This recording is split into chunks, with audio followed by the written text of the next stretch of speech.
और gate, not gate, and gate वगैरह आप लोगों ने पढ़ा हुआ है, उनको हम फिज़िकली तौर पर यहाँ पर बना कर देखेंगे कि कैसे वो काम करते हैं। अगर आप देखेंगे यहाँ पर डिफरेंट जॉइंट किए हुए हैं।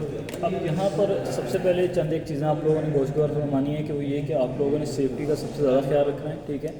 ये बिजली जो है इलेक्ट्रिसिटी का काम है, तो ज़रा आप लोगों ने जब भी कोई सर्किट बनाना है, या तो पहले मुझे आप लोगों ने चेक करवाना है, या जिसने आपकी क्लास में सबसे पहले परफॉर्म किया है उसको एक बार टेस्ट करवा के फिर आप लोगों ने ऑन करना है। अगर आपने ऐसे ऑन कर दिया तो आप लोगों को करंट लगने का खतरा हो सकता है, ठीक है।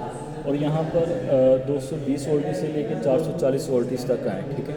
तो ये आप लोगों ने याद रखना है कि इस फॉर्म के अंदर हम यहाँ 440 वोल्टेज के जो हाई वोल्टेज हैं, जो मैक्सिमम वोल्टेज जो हम लोग यहाँ पर अपने इंडस्ट्री एरिया में यूज़ होते हैं, उनके ऊपर भी हम किस तरह काम करते हैं, उनके ऊपर किस तरह के सर्किट्स बनते हैं, उनको भी हम देखेंगे। और जो नॉर्मल जो है घर के लिए जो हम लोग इस्तेमाल करते हैं, वहाँ पर जो है हमारे किस तरह के जो है वो सर्किट बनते हैं उनके ऊपर। यहाँ पर हम डिफरेंट सीरीज़ और पैरेलल सर्किट बनाएंगे, उसके बाद स्टेयरकेस बनाएंगे, उसके बाद एंड और नॉट गेट, इन तमाम गेट्स को हम बना के देखेंगे कि कैसे प्रैक्टिकली काम करती हैं, ठीक है। और ये डिफरेंट इनके अंदर 2 वे और 3 वे स्विच भी हैं लगे हुए हैं, जो हमारे पास ये काम करते हैं कि हमें अगर आप लोगों ने कभी शायद आप लोगों की वीडियो में होगी कि अगर आप स्टेयर्स चढ़ के ऊपर गए तो वहाँ एक स्विच लगा हुआ है, एक नीचे लगा है, चाहे आप नीचे से ऑन कर लें ऊपर से जो है वो आपका सर्किट जो है वो ऑन हो जाता है, ठीक है। तो वो कैसे काम करता है, उसके पीछे का मैकेनिज़्म क्या है, वो सारा हम इसके अंदर देखेंगे, ठीक है। बाकी अगर कोई क्वेश्चन है तो आप पूछ लें।